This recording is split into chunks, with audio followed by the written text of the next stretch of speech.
গণ অভ্যুত্থান দিবস উপলক্ষে বাগেরহাটে জেলা যুবদল আয়োজিত বিজয় র্যালি এবং তারা উৎসব পালন করছেন। আমরা দেখছি যে এখানে যুবদলের বিভিন্ন পর্যায়ে নেতৃবৃন্দ এখন উপস্থিত হয়েছেন। বাগেরহাটের যে সাবেক যুবদলের সাধারণ সম্পাদক সুজাউদ্দিন সুজা মোল্লা নেতৃত্বে কিন্তু আসলে এই র্যালি এবং আপনার আলোচনা সভা অনুষ্ঠিত হচ্ছে। যুবদলে যারা ভুল করছে তাদের কিন্তু দল থেকে বহিষ্কার করছে, যারা অন্যায় করছে বিএনপি কিন্তু কারণ অন্যায় প্রতি তাদেরকে প্রশ্রয় দেয় না। আমাদের প্রায় ৪-৫ হাজার নেতাকর্মী বাংলাদেশের বিভিন্ন অঙ্গ সংগঠন থেকে বহিষ্কার হয়েছে। তো আমরা আশাবাদী যারা এখন আমরা আছি, আমরা ওদের থেকে ভুল শিক্ষা নিয়েছি।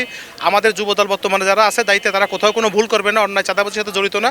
এবং আমরা যেটা কথা বলতে চাই যে আগামী নির্বাচনে যারকেই ক্যান্ডিডেট দেওয়া হবে বিএনপির পরিবারের পক্ষ থেকে, আমরা তার পক্ষে সকল জনগণের ভিতরে আস্থা অর্জন করে তাদের ভোটের মাধ্যমে আমরা আগামীতে রাষ্ট্র ক্ষমতায় আসবো। এই 16 বছরের পরে আমরা গত বছর 5ই আগস্টে ছাত্র আন্দোলন, ছাত্র জনতা সবার আন্দোলন, এই আন্দোলনে আমরা নিজেরাও শরিক ছিলাম। সেই আন্দোলনের মাধ্যমে বিজয় হয়েছে। এই বিজয় উপলক্ষে আজকে আমাদের বিজয় উল্লাস। কেন সমাজে ন্যায়সঙ্গত যে কাজগুলো আছে তা যুবদল করে থাকে।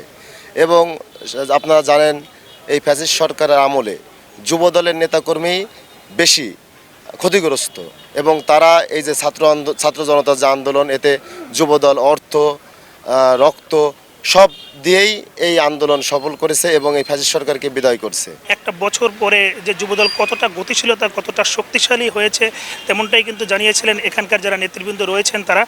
আমরা এতক্ষণ শুনছিলাম তাদের যে চিন্তা ভাবনা এবং তাদের যে আগামীর যে স্বপ্ন, সেই স্বপ্নের কথা। এই ছিল আমার কাছে বাগেরহাটের যুবদলের বিজয় র্যালি থেকে সবশেষ। আলী আকবর টুটুল, সময় সংবাদ।